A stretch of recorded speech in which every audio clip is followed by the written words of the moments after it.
नमस्कार दोस्तों। आज हम श्री अनंत साहब जी के पाठ से एक और पौड़ी लेंगे। श्री गुरु अमरदास जी ने इसमें बताया है कि जो ईश्वर के भक्त होते हैं उनकी चाल, रहना, उनकी जीवन शैली संसारिक लोगों से अलग होती है। वो मेल नहीं खाती है, मिलती नहीं है, और संसारिक लोग कभी भी उन्हें समझ नहीं पाते। जो उनकी बात को पकड़ लेता है फिर वो अपना जीवन धन्य कर लेता है। लेकिन अधिकतर ऐसा ही होता है कि लोग उनके जाने के बाद पछताते हैं। उस समय उनका व्यवहार किसी की समझ में नहीं आता, और संत बहुत कड़ी परीक्षा भी लेते हैं, मारते भी हैं, डांटते भी हैं, भगा देते हैं। और जो टिक जाए फिर वो अपना जीवन धन्य कर लेता है। तो आज के इस शब्द में श्री गुरु जी यही बता रहे हैं कि संतों की, भक्तों की चाल संसार से अलग होती है। श्री गुरु अमरदास जी इस अनंत साहब के पाठ में हमारी आत्मा की, मन की, शरीर के अंगों की काउंसलिंग कर रहे हैं। परमात्मा की सलाह, आत्मा का पोषण, कितना अद्भुत है। तो श्री गुरु अमरदास जी कहते हैं कि ये अध्यात्म का मार्ग दो धारी तलवार पर चलने जैसा है। ये बाल से भी महीन है ये रास्ता, और जो इस पर चलता है फिर संसार के साथ उसकी चाल मेल नहीं खाती है। कहते हैं भक्ता की चाल निराली। जो ईश्वर के भक्त होते हैं, संत होते हैं, उनकी चाल, रहनी, जीवन शैली संसार से बिल्कुल अलग होती है। संसार उन्हें समझ ही नहीं पाता।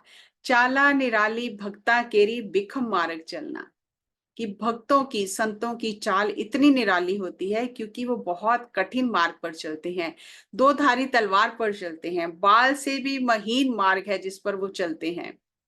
इसीलिए गुरबानी में कहा गया खन्यो तिखी वालो निक्की एत मार्ग जाना। गुरु प्रसाद दी जिन आप तज्या, जो अपने आप को तज दे, अपने अहंकार को मिटा दे, अपने मन को मिटा दे, वही इस मार्ग पर चल सकता है। नहीं तो बड़े बड़े साधक थोड़ा चलने के बाद भटक जाते हैं, क्योंकि परीक्षा बहुत होती है, पल पल परीक्षा होती है। संसार में परीक्षा होती है, गुरु परीक्षा लेता है, शक्तियां परीक्षा लेती हैं, नकारात्मक शक्तियां रूप बदल कर आ जाती हैं, वो भी परीक्षा लेती हैं। और पल पल जागरूकता में रहना होता है कि कहीं कोई गलती ना हो जाए। आगे श्री गुरु जी कहते हैं लाभ लोभ अहंकार ताज तृष्णा बहुत नहीं बोलना। अगर इस मार्ग पर चलना है तो अपने लालच को, अपने अहंकार को, मैं को, और अपनी इच्छाओं का त्याग करना है। जो इच्छाएं मन की संसार की ओर भगाती हैं, दौड़ाती हैं, भागते ही रहते हैं तृष्णा के कारण। एक तृष्णा पूरी होती है, 10 और खड़ी हो जाती हैं। छोटी गाड़ी चाहिए, छोटी गाड़ी आ गई, अब बड़ी चाहिए। रहने के लिए घर चाहिए, घर आ गया, अब बड़ी कोठी चाहिए। तो खत्म ही नहीं होती है तृष्णा, बढ़ती जाती। ऐसे ही है जैसे यज्ञ में घी डालते रहते हैं। और आगे बहुत कमाल की बात कहते हैं, बहुत ना ही बोलना। जो इस मार्ग पर चलते हैं, संत हैं, भक्त हैं, वो ज्यादा बातें नहीं करते हैं, उनके आचरण से पता चलता है। और हम बोलते ही रहते हैं। और यहाँ वो कह रहे हैं ये संयम है इस मार्ग पर चलने वाले का, कि लाभ, लालच, लोभ, अहंकार, तृष्णा, इसका त्याग करना, और बहुत ना ही बोलना। ज्यादा बोलना नहीं है, मतलब कि पूरी बात करनी, जितनी जरूरी है उतनी बात करनी। जीभ है और बोलते ही रहेंगे तो फिर अपनी ऊर्जा व्यर्थ गंवाएंगे। तो हमें देखना है हम क्या कर रहे हैं, क्या हम इस मापदंड पर उतर रहे हैं पूरे। खन्यो तिखी वालो निकी एत मार्ग जाना, कह रहे हैं ये जो रास्ता है दो धारी तलवार पर चलने जैसा है, और बाल के बराबर पतला है, बाल से भी महीन है जिस पर चलना है। खन्यो तिखी वालो निकी एत मार्ग जाना। पर कौन चल सकता है इस मार्ग पर? गुर प्रसादी जिनी आप तज्या, जिसने अपना आप मिटा दिया, सिर्फ एक परमात्मा की आस रखी, परमात्मा की तृष्णा रखी कि मुझे कुछ नहीं चाहिए, परमात्मा ही चाहिए, वही इस मार्ग पर चल सकता है। जिसकी अभी तृष्णा बाकी है वो इस मार्ग पर चल नहीं सकता। कह नानक चाल भक्ता जुगो जुग निराली। श्री गुरु नानक देव जी की मोड़ लगा के कहते हैं कि जो संत हैं, जो भक्त हैं परमात्मा के, युगों युगों से उनकी चाल निराली ही है, वो संसार के साथ में मिलती ही नहीं है।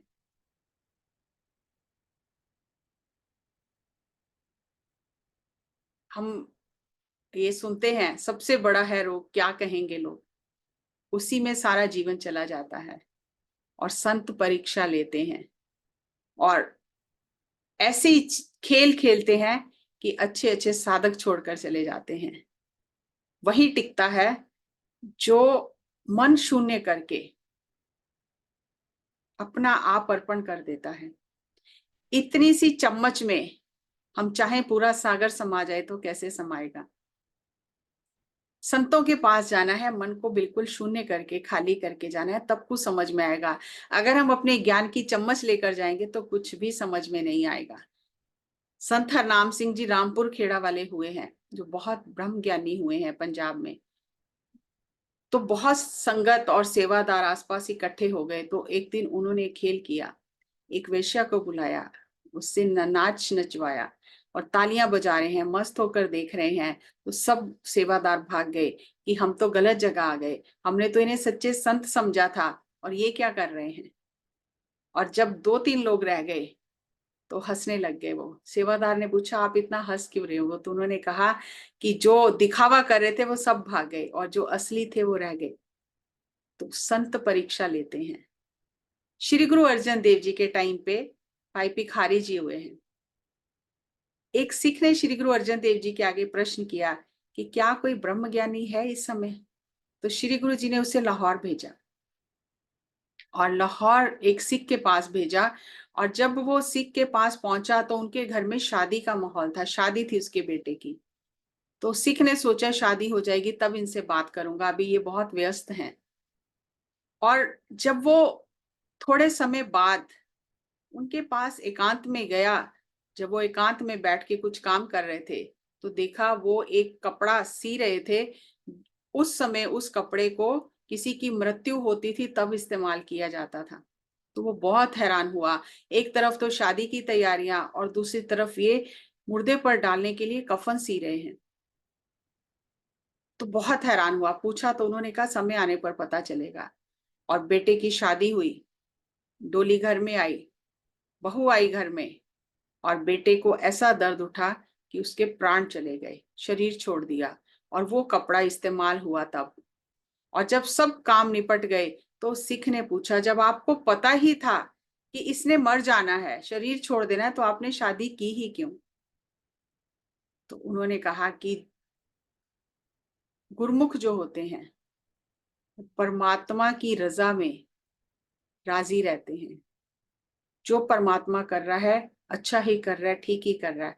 फिर उन्होंने उसे उसके पिछले जन्म की घटना बताई कि जब उनका पुत्र सन्यासी था और इस लड़की के घर भिक्षा मांगने जाता था, दोनों नवयुवक थे, तो उनके मन में आया कि मैं सन्यासी ना होता तो इससे शादी करा लेता। तो वो वासना पूरी करने के लिए आया था, क्योंकि साधना बहुत की थी और वो वासना पूरी हो गई और अब आगे की यात्रा पे निकल गया है। तो कोई परमात्मा जो भी करता है अच्छा करता है, उसके किए में हमें बिल्कुल भी दखल अंदाजी नहीं करनी, जो वो कर रहा है उसे स्वीकार करना है।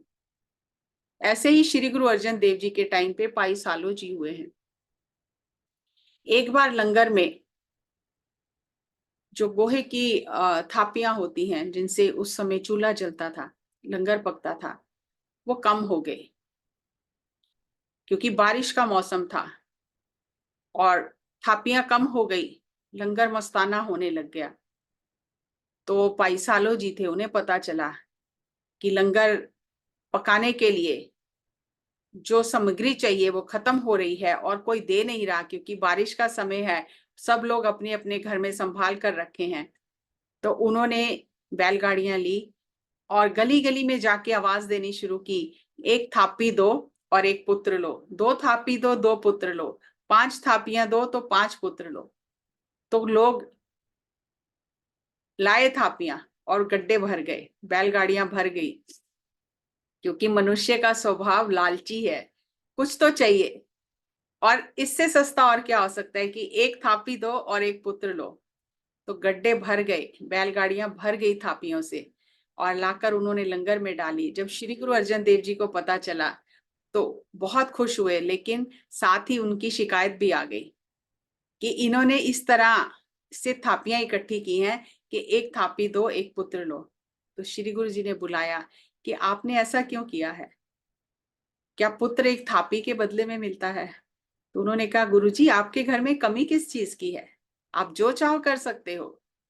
तो श्री गुरुजी प्रसन्न हो गए और कहा कि आज ही नहीं, आज के बाद भी, आने वाले समय में भी जो लंगर में थापी चढ़ाएगा इस जगह पर आकर, उसके घर में पुत्र होगा, संतान होगी। आज भी जो बुजुर्ग हैं जिनको ये साखी पता है, जिनको ये बात पता है, वो अमृतसर अपनी बहू को, अपनी बेटियों को, अपने पुत्रों को लेकर जाते हैं और वहां पर थापियां चढ़ाई जाती हैं लंगर में, और उनकी इच्छाएं पूरी होती हैं। वहां भाई सालो जी का टोबा भी है, एक छोटा सा पानी का, जिसे इकट्ठा किया हुआ पानी जिसे बोलते हैं। तो वहां पर भी गुरुजी ने वर दिया कि जो बच्चा, जिसकी सेहत नहीं बनती है, जिसे कोई तकलीफ है, अंदर से कमजोर है, वो यहाँ पर आके स्नान करेगा तो वो तंदुरुस्त हो जाएगा।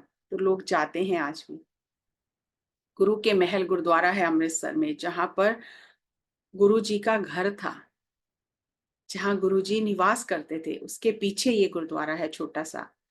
और वहां लोग जाकर आज भी थापियां चढ़ाते हैं। आसपास वहां दुकानें हैं जहां पर थापियां मिलती हैं, और जिनकी इच्छाएं पूरी होती हैं वो भी जाकर थापियां चढ़ाते हैं।